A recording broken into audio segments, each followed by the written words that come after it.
Okay, so a very warm welcome this morning. This is, I guess, the first day of full silence, because yesterday we still had a bit of interaction before breakfast, but by now, hopefully the silence is developing not only in the space, but also in the mind, at least a little bit that you can appreciate in the context of all that suffering you've left aside, left behind. Someone's laughing already.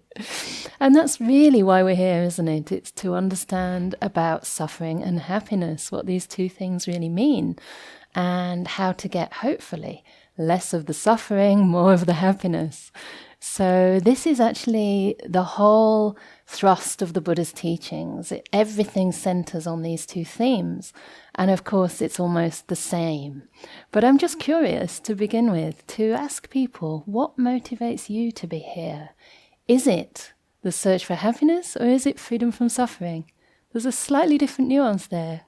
How many people are motivated by the wish to be free from suffering, primarily? Hands raised higher? All right. A lot. And how many? For how many is the wish or the pursuit of happiness the main motivation for your practice? Okay, far fewer. Very interesting. And actually you're on the side of the Buddha there, because the Buddha was motivated to seek the end of suffering when he left his palace around the age, I guess, of 29, something like this. And he saw an old person, a sick person, a dead person, and, thank goodness, a holy person, or at least somebody on the spiritual path, pursuing the spiritual path, which is a different direction to the way of the world. And it was the first time he was seeing these things. His father had kept him extremely protected in the palace. He had all different kinds of palaces for different seasons, of course with lots of entertainment, women and music and all the rest, to try to hide these realities from him. Because actually his family hoped that he'd become a wheel-turning monarch and ruling across the entire world, so he could get whatever he wanted, even if that was in a benevolent way. Still, that was the value that was most honored in those days, even in the Buddha's time, right? So to actually take a path of renunciation and search for a different kind of happiness inside, a real freedom from suffering, was quite against the stream. It was going the opposite of the ways of the world. So it's the same thing for us today. And when we take our ordination, both myself and Ajahn Nito, we chant, may you give me the going forth for the sake of freedom from all suffering, sabba dukkha nisarana, the freedom from all suffering, and for the realization of Nibbana, Nibbana Satchikaranataya. There is something to realize, there is something to experience, and that is synonymous with the end of suffering. And I think for me, one of the differences with the Buddha's teaching and any other teaching that we find is that the Buddha's focused on the freedom from all suffering, all. And his understanding of the whole range of suffering extends to everything. Every phenomena of body or mind. You know, there's no place in this world, in this mind, that is going to be free from suffering forever. That is only possible through the experience of Nibbana. And yet, the path is a happy path. And, you know, many people have this myth or this kind of wrong view that because the Buddha focuses on suffering, the cause, and also the end of suffering and the path to the end of suffering, that it's somehow pessimistic. But he frames these Four Noble Truths in terms of a medical formulation. So suffering is likened to the diagnosis of a disease. The problem is we suffer. And that's sometimes a loaded word for people, but it means anything on the whole spectrum of not quite being satisfied, not quite getting your way, to the obvious physical suffering of sickness, death, you know, and then also the psychological suffering of losing those we love, bereavement, conflict, being separated from what we love and being associated with what we'd rather not be associated with. Yeah, and he even says that any wishing, actually, wishing and not getting what you wish for is suffering. We can see that all the time. Maybe you've come here hoping that your body will behave and you won't have too much pain. And if you do, you'll be able to wriggle out of it somehow, right? Maybe go to the sauna, find a nice place to lie down in the hall, and then, there's not enough space, or, whatever it is, you just have to face the fact that your body is aging. Your body has all these niggles and aches. But luckily, the Buddha was also a really good doctor and went further than many doctors have the time to do today, and he looked for the cause of that suffering.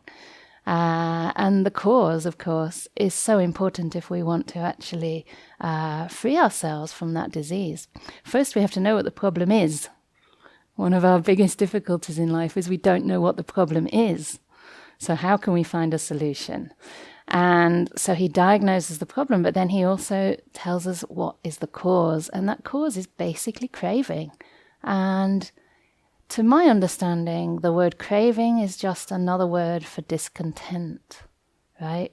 Craving is predicated on a sense of lack, a sense of not being happy with what we have, wanting something that's not there, and basically not finding joy in the moment, joy in the mind, joy in our lives, something to be grateful for, right? And that because we can't find that, we look for something more, we crave. And this is a big mistake. And then the next noble truth is the prognosis, that there is an end of sabbe dukkha, all suffering. And this is an extremely positive, incredible message. And I don't know how far you take that on faith at this point in your path, but just imagine that for a moment, that there can be freedom from all suffering. And here, clearly, we're not saying, that there'll be no disappointments in life, there will be no sickness, you'll still have to die. And death is difficult, especially if we have our attachments. But it's possible to be free from all suffering at the mental level. There might still be bodily aches and pains, but it's possible that there's so much happiness inside, so much a sense of purpose and meaning inside, that you are able to maintain very deep equanimity, very deep contentment and compassion in the face of whatever life throws your way. And of course, the whole aim of the Buddhist path is that there'll be, when you overcome craving, when you overcome this wish to hear, to smell, to see, smell, taste, touch, think, know with the mind, that there'll be no reason to be reborn. And this is what we call nibbana, an end of all rebirth. And then the fourth noble truth, and I've only got an hour here, I want to get on to the happiness part, is the path to the end of all suffering. And the path is the noble path in that it creates, it turns the mind from the mind of a worldling to the mind of a noble being by seeing the truth, by eradicating craving, greed, aversion, hate, and delusion permanently. Imagine that for a moment. There's no more greed, there's no more aversion at all in the mind. And there's no more delusion. You see things as they are. You're living aligned to reality. What a great relief. I mean, I can't even imagine it, but I can see the degrees at this point, One of the things about delusion is we can't really know we're deluded. But even if you do know you're deluded, you're wise to that extent, right? At least you know you're not quite seeing things as they are just yet. So the Buddha teaches this path, and it's each factor in the path is defined as right. So we have right view, right intention, right speech, right action, right livelihood, right endeavor, let's say, right mindfulness, and right stillness. And sometimes people think right, wrong, black, white. Maybe that's a bit dualistic. But in the context of the Noble Path, it basically means right in the sense that it's leading to the goal of freedom from all suffering. And that is why it's a noble path. Yeah. So this is actually what we do, if you like. And the Buddha was so compassionate to point us to those places that we suffer in order to stimulate or to generate a wish to be free. Again, if we don't know what the problem is, how can we know the solution? How can we find a solution? So it's no more pessimistic than somebody saying, okay, you've gone on a walk, say, into these lovely mountains, and you find that you're a little bit lost, and somebody says, actually, you've taken the wrong path. Is that depressing? Only if you're kind of stuffed and there's no other path. But if someone says, actually, here is the right path, you just come around this mountain and take care not to step in the lake, stay on the actual side of the lake, and you'll get back safely and you'll be able to find comfort and ease, then this is a very positive thing.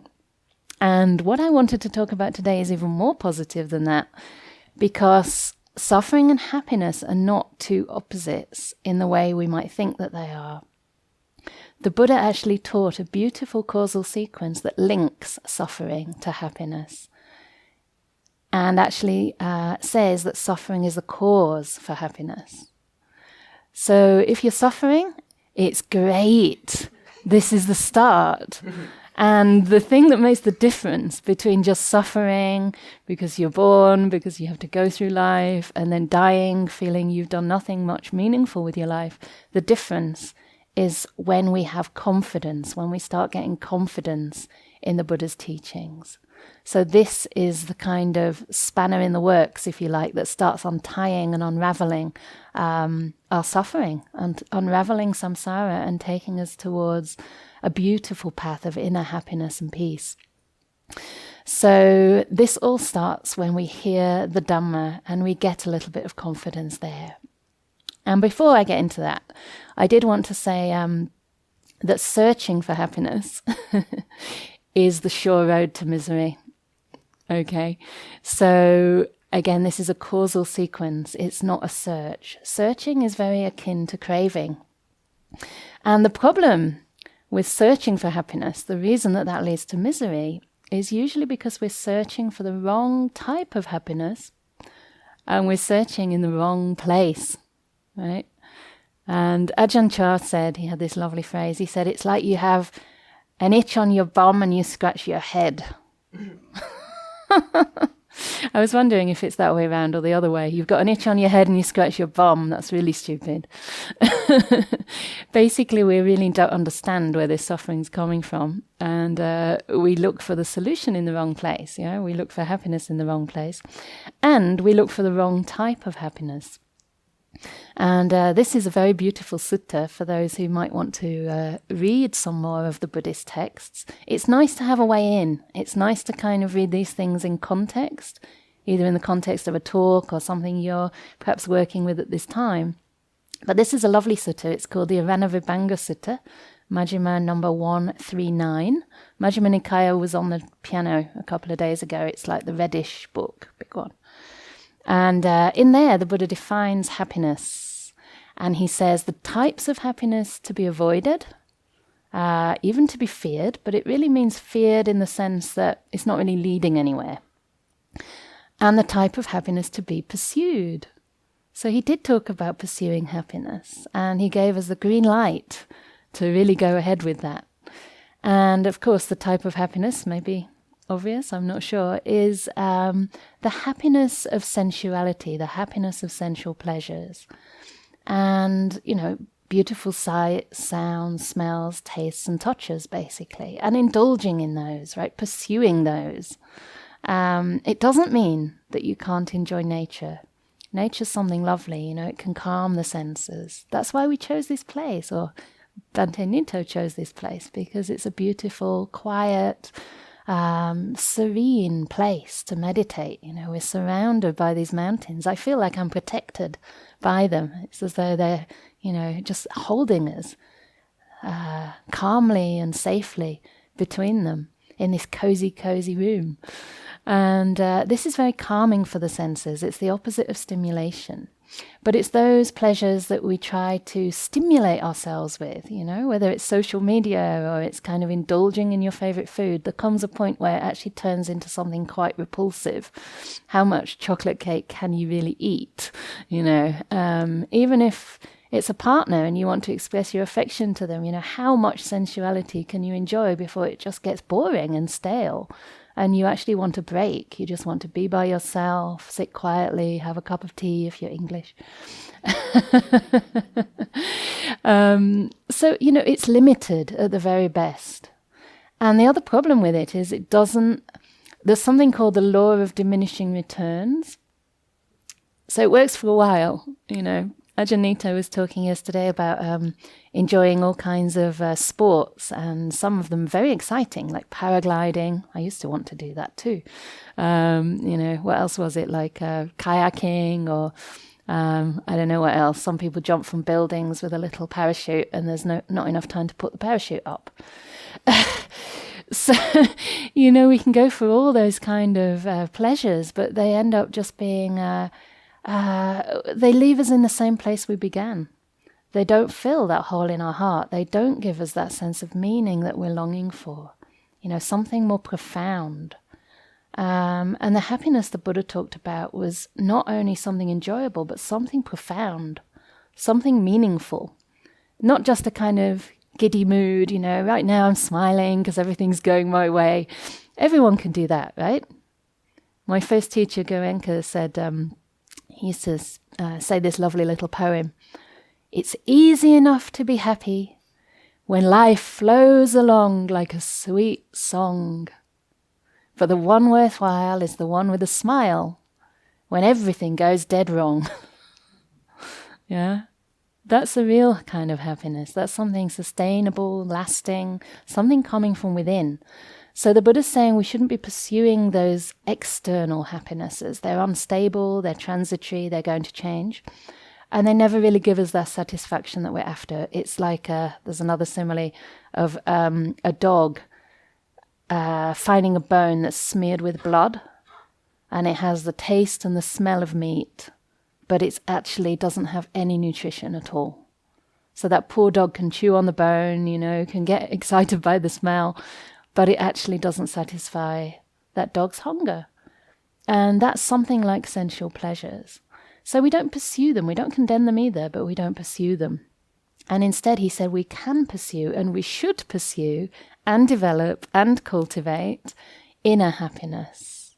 Which, guess what he defined that as? Any ideas? The 4 jhanas. He said they should be pursued and cultivated. They are not to be feared.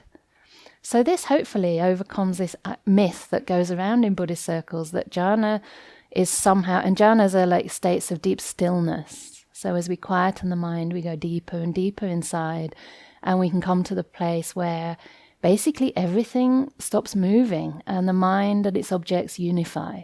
And these are states of great bliss, great peace. Sometimes people describe them as a feeling of unconditional love, or even union with God. Like I mentioned my friend's mother yesterday. She had maybe a pre-samadhi experience, a pre-jhana experience, seeing this beautiful light and almost going into it.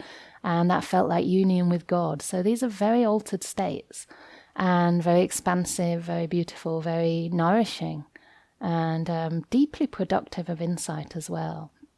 So the Buddha said these are to be pursued and followed because they're not based on sensuality.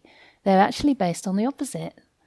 And he described the happiness of those things as the happiness of renunciation. So that means giving up some of what we crave for, what we're attached to, maybe some of our wrong views even about happiness and pain.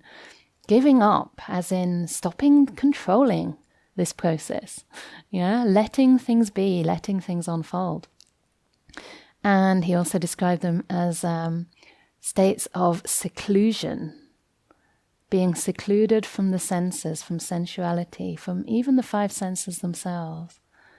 They are states of peace, upasama sukha, the happiness of peace. Yeah? Is peace happy, or is it just boring? Happy? It's a different taste, isn't it? It's a different quality of happiness than maybe what we're used to. And at first we sometimes don't see very much in peace. We think everything's stopped or everything's gone a bit dull. Our minds aren't kind of bright enough to really catch on to the piece, and so we go to sleep instead. We go into this kind of dreamlike state, and it's getting there, but it's not energized enough. And lastly, he said these are the happiness of enlightenment, sambodhi sukha, which doesn't mean that these states of samadhi are enlightenment themselves, but it does mean that they're getting close, and it's giving you a taste of how it feels to be free from craving, free from suffering, at least for a while. And usually for a long while. Jhana states can last hours. I mean, I don't know. Some people say they can go in for like half an hour or something. I think, generally speaking, I'm not allowed to speak too much from experience, but they last much longer. Even pre-jhana, you can find yourself sitting for hours without a thought or without any obvious suffering arising. So these are beautiful states, but I don't want to kind of freak you all out and make you feel that that's too far away, but talk about the path towards that happiness, which is gradual, which is sequential, and which happens despite yourself. Thank goodness, right? Because I know from my experience that when I get involved, even if I think I'm getting involved in a helpful way, I mess it up.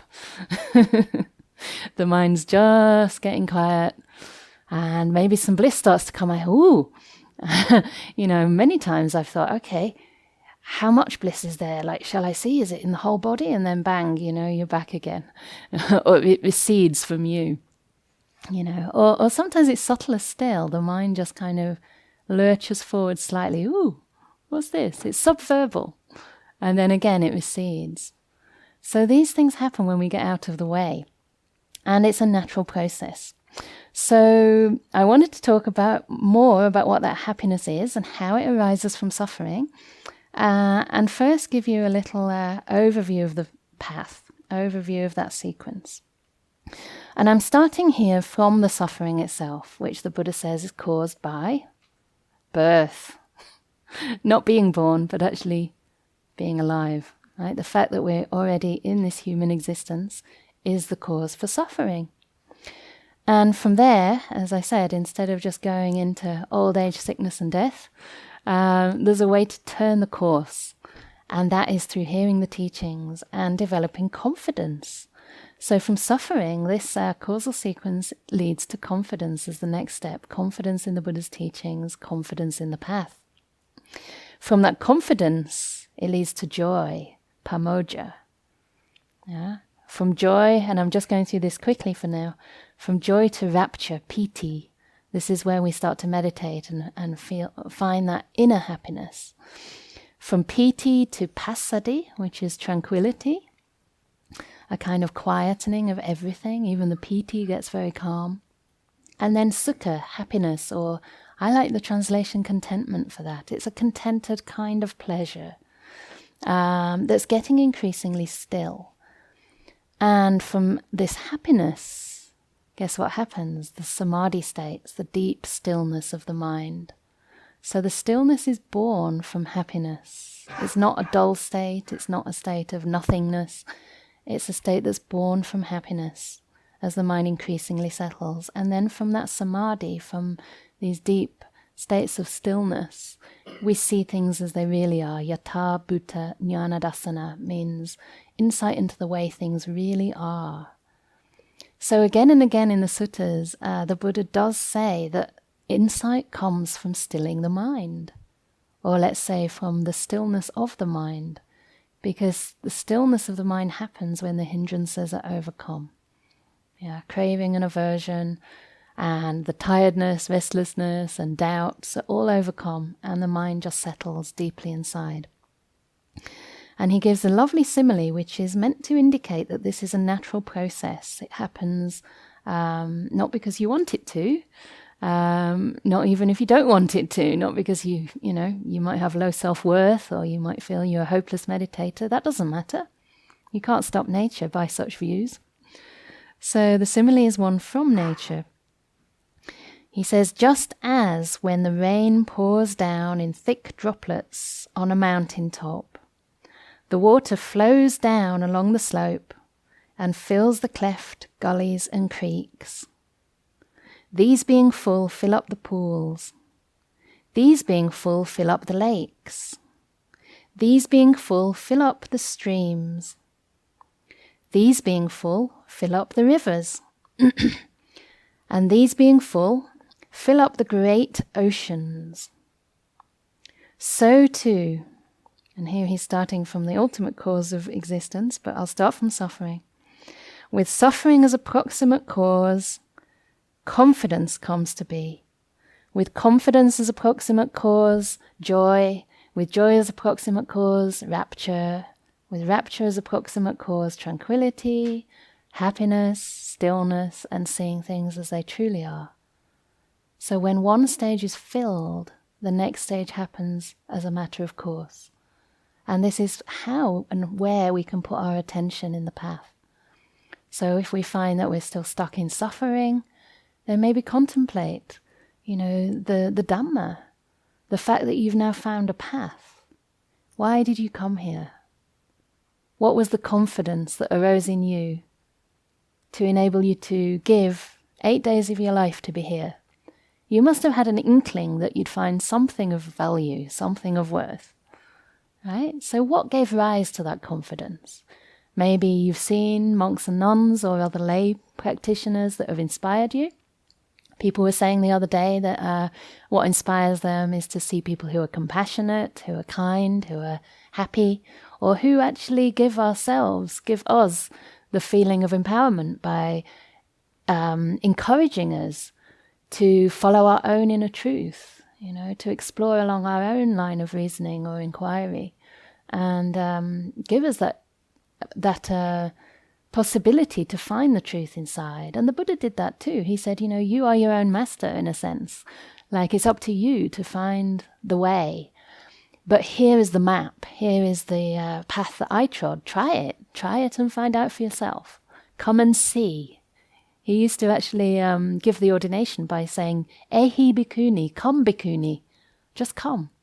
Come and live the holy life. Come and find out for yourself if it's really possible to make an end of suffering. This is how I've done it. This is where I advise you to look, but you have to do the work.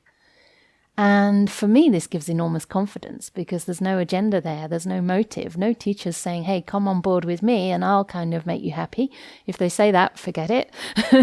No one has a magic pill. Don't join a cult, basically. Look for people who are giving you that possibility to find the truth for yourself, and also some guidance along the way. So for me, when I first encountered the Buddha's teachings in India, it was such a great relief because I had enough experience of suffering, and I felt that experience of suffering wasn't only my own. It felt that it was connected to an existential kind of suffering. Just the suffering I'd hear about in the news. It's enough, isn't it? It should be enough, really. I mean, if we can really stop ourselves from going numb or from having an overload, you're reading about people just brutally killing others in the name of their country or, their race. How can people inflict such harm on themselves? So when I heard this, I just thought there must be another way, and there must be some way that I can live a life that's compassionate and remove those arrows of greed and hate and delusion, really, from my heart. So when I heard the Buddha's teachings and I, found that there is actually a practical path, that there's something we can do about this. He said that suffering is there, but suffering's to be understood. Yeah, the cause is there, but the cause can be eradicated. It can be abandoned. There's an action we can take.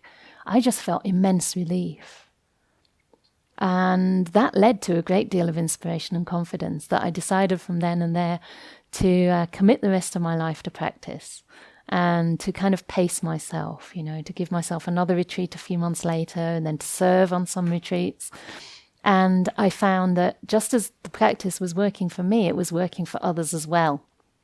So the Buddha was always concerned with a kind of universal remedy, not only something that works for one or two people of a particular gender or race or sexual orientation, but something that is a universal solution to a universal malady.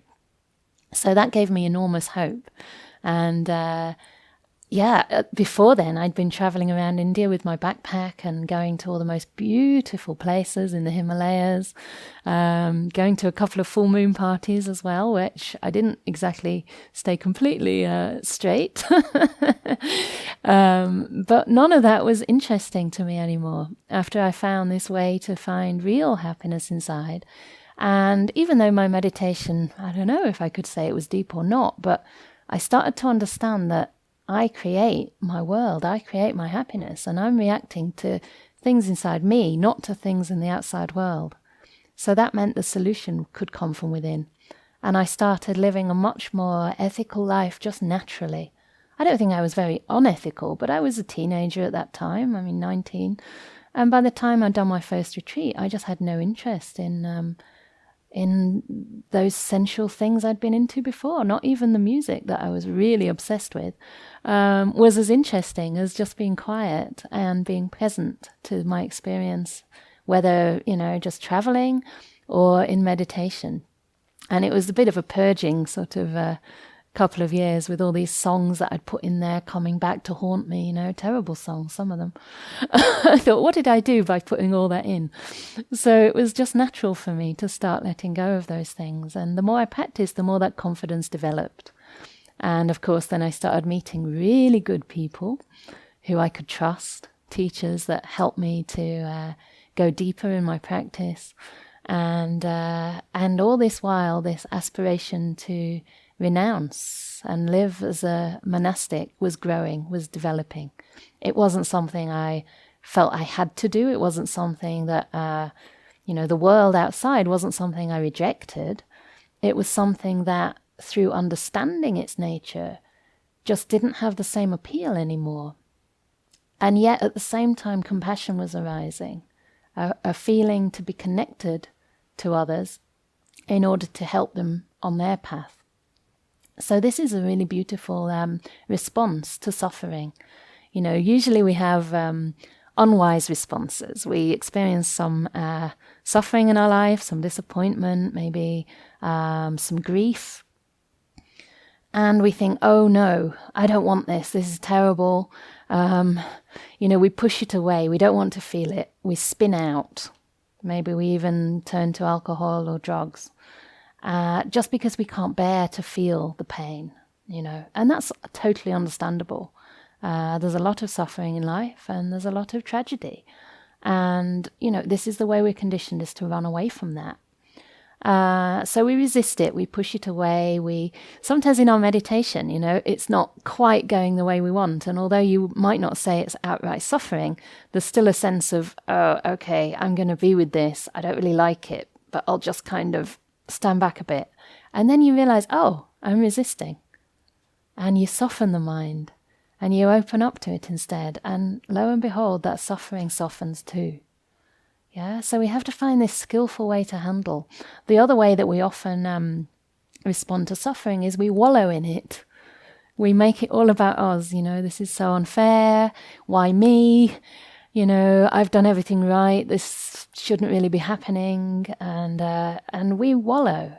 We even create an identity around it. I am the one who, dum, everything went wrong for, or it's always going to go wrong for, right? We project it into the future.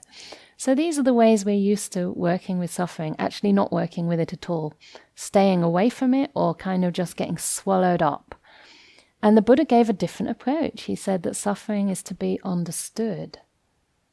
Right? Suffering is to be understood. So this involves finding a way to handle it skillfully. Not to bring it on. I remember one nun once said to me, suffering, bring it on, Mara, I see you. Come on, Mara. This is not necessarily the way. We don't have to take on more than we need to. But the skillful handling involves finding a beautiful way to relate wisely to what arises. And the Buddha gave this in the 3 right intentions, the second factor of the path. First one is an attitude of kindness, non-ill will, which is basically a synonym for metta. So this means being a friend to ourselves, not only in times of happiness, but in times of sickness, times of despair. A friend's not much use, are they, if they just kind of only want to come and see you when you're in a good mood and, when you can give them some energy, when you've got something to give. A real friend is there through thick and thin. And I've seen, and I have a relationship with such a spiritual friend in Ajahn Brahm, that he has been with me throughout this whole journey and before. From the time that I met him as my teacher in 2010, too long, as in I should have met him earlier. But anyway, from that time, I had this sense that I was under his wing, in the sense that he had genuine loving kindness and a wish for me to be, to prosper and to flourish on the path. That's the highest form of loving kindness, I think, a wish for your own spiritual well-being and growth without expecting anything in return. And there's always been that sense that he needs nothing from me at all. If I passed away now, he'd probably say, oh, yeah, but it's a shame it was so soon. She could have done more, but, just accept it. There'd be no personal loss. Because this is just pure unconditional love. And we can have that same attitude of unconditionality towards whatever arises in our body or mind. We can actually soften to it. We can give it space. We can widen the circle of what's acceptable to us. Stop stigmatizing emotions that we don't think should be there, but include it all. Include the whole emotional, mental landscape with a sense of friendliness and even respect. This is another thing that I find extraordinary in all my spiritual teachers who have seen deeply into the Dhamma, that they have not a sense of superiority or arrogance in any way, but a sense of respect for every single being.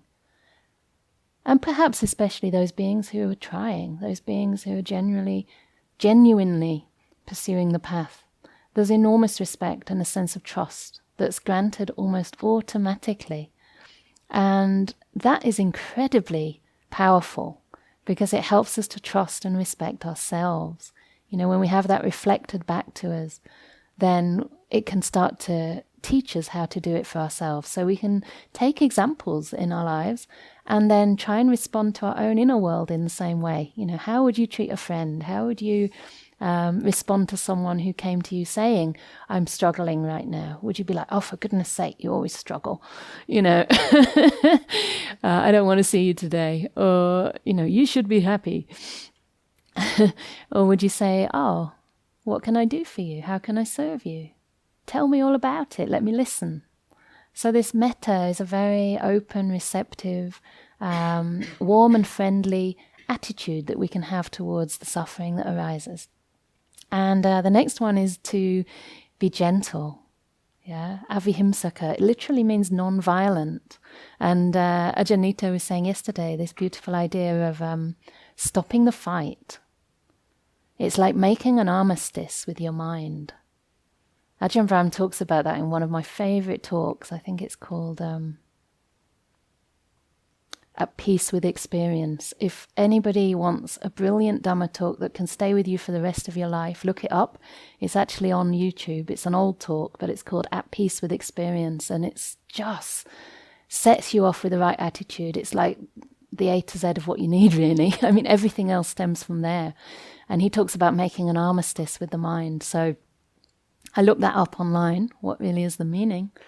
And it's defined as a temporary ceasefire so that a lasting remedy for peace can be found, a lasting solution for peace can be found. So we stop the fight. And how does that create a remedy?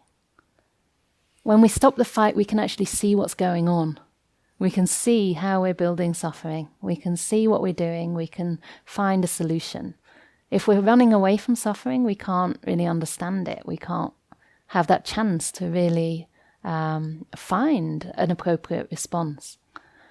So we make an armistice. We stop the fight. We respect that this is just nature, cause and effect arising. And we stand back a little bit. We be really, really gentle. Part of that gentleness is patience.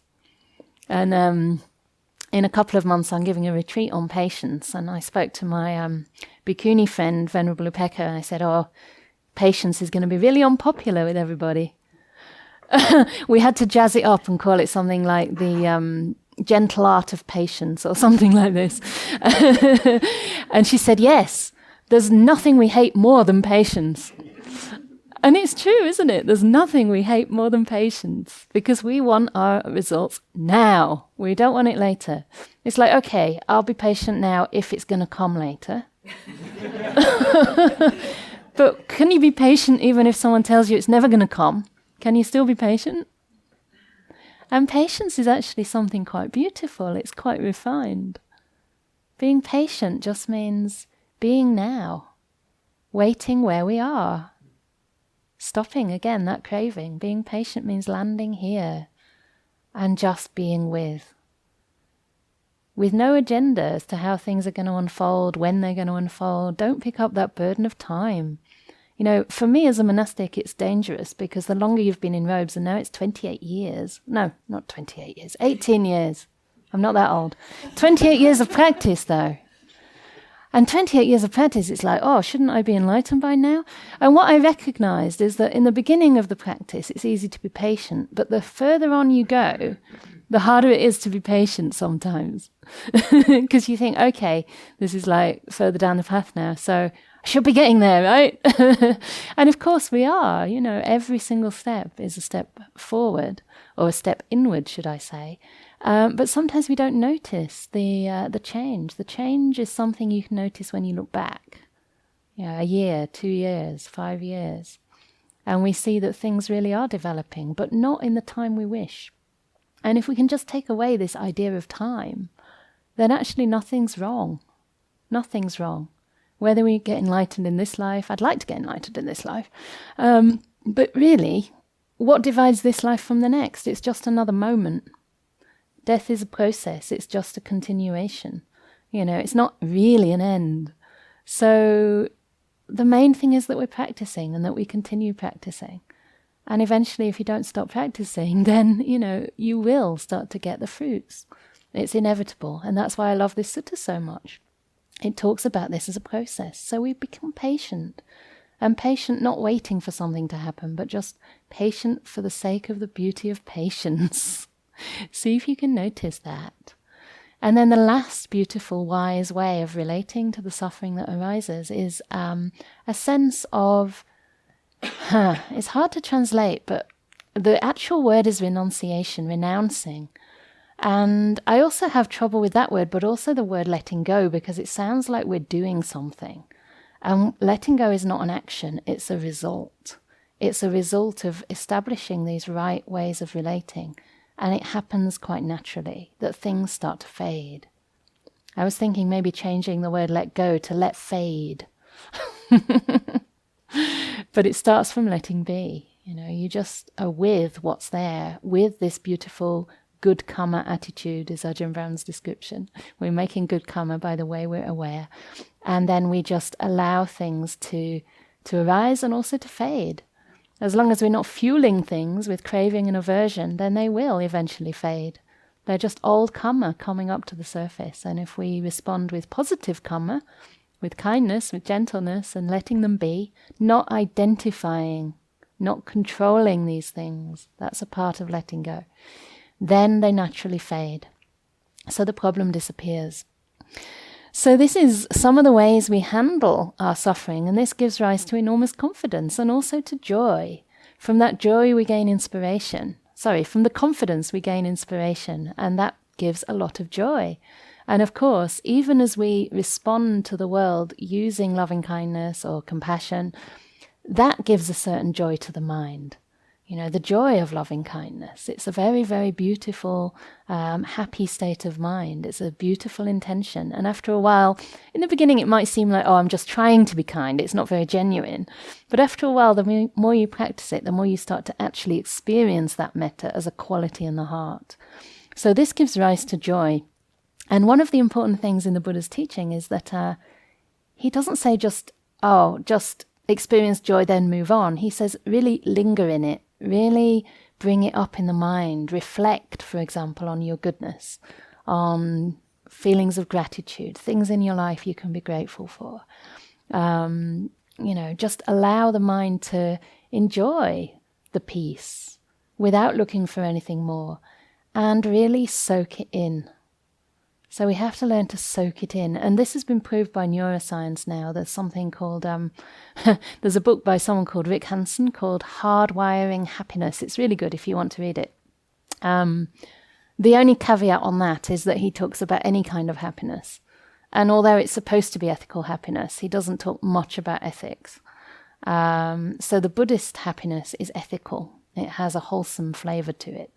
But still, even in neuroscience, it's been shown that if you actually take in the good, take in the goodness of your life, of all those things you have to be grateful for, it starts to change the brain. The brain is malleable, yeah, and it starts to have effects. So those states become more and more spontaneous for us, and we start experiencing joy increasingly.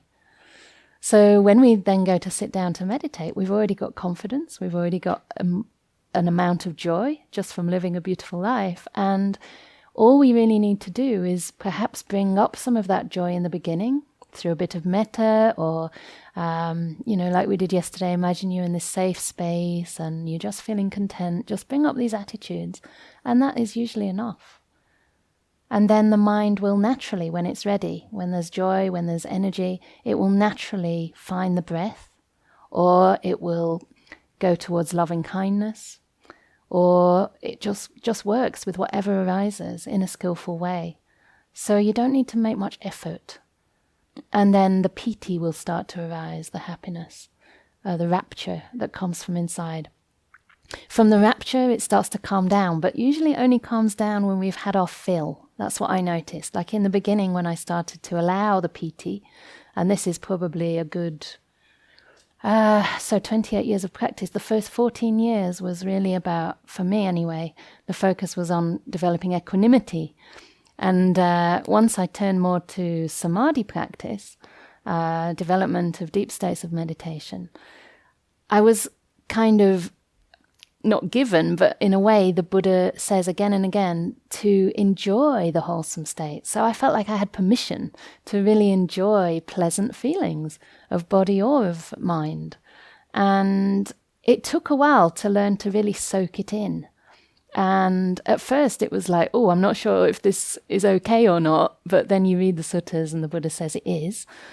And after a while it felt like I needed to really get enough in order for it to quieten down. But after a while, once I'd been replenished, and it's very refreshing for the mind, gives you a lot of energy, then it naturally starts to quieten. And that quietness, tranquility, is even more sublime. It's more nourishing, it's more calming. It's less doing, less of a sense of self. And from that tranquility, it deepens into more pleasure that's coming increasingly from the mind. So this is sukha. And this is a kind of contented joy. And the reason it's so happy is because we're hardly doing anything at this stage. At this stage, the breath might even start to fade or disappear. And I know some of you, and I know that for some, the breath starts to disappear from time to time, and then it might come back again. And that's okay, that's just because your mind isn't quite used to that. And maybe it's a little bit dull, it doesn't yet see the beauty in that state when the breath disappears. But after a while, when you start to stay there for longer, then the happiness builds and the eyes kind of open. You start to see more and more. And yes, I don't want to go too much further, but at this stage there's a lot of happiness, and precisely because there's an ending of suffering. Every step of the path is synonymous. Every step of happiness is synonymous with an ending of some kind of suffering. As the suffering dissipates, the happiness increases. As the happiness increases, and you can trust that happiness, you can let go into that happiness because this is a wholesome joy, then the suffering disappears. So by now you're doing very little, and from there the mind can enter deep states of stillness.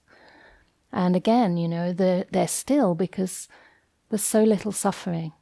And because there's so little suffering, there's nothing for us to do. We don't need to do anything. We've got this stillness, this contentment, this quietness inside. Yeah. So this is a little overview, and I don't want to talk too much longer because I think an hour is quite a long time to talk. It's hard to take it all in. But the main thing I wanted to convey today is that this is all a natural process. that there is a kind of happiness that is to be pursued. And that happiness is the result of putting causes in place, putting beautiful, skillful causes in place that start with confidence and learning a wise way of handling suffering, not pushing it away, not trying to prematurely transcend it and move on to something better, but to actually go through it with wisdom, with kindness. And it's these skillful perceptions that start to transform our experience. It starts off with an attitude, for example, you make peace. You stop the war, you have an attitude of peace. So there's this thing here which is maybe, say it's tension or tightness or anxiety, but the one watching is peaceful. So at first it seems like there's a duality, but the more you're able to be with that, with a peaceful mind, the more everything that you're watching becomes peace. It's like the intention becomes the object. And in this way, things are starting to become unified. So we create these beautiful, create means we put them in place, we put these conditions in place, not because you know how to, but just because you've been hearing the Dhamma, right? And the Dhamma makes sense. You've got a bit of confidence that metta is is a wiser response than aversion. So you generate feelings and thoughts and attitudes of loving kindness, and what you soon start to realize is you're observing love, you're observing metta. Right? So the power to transform our experience is in our minds. But it doesn't come through wanting, it comes with staying present with this beautiful, loving, kind, friendly, respectful attitude. An attitude of making peace, not war.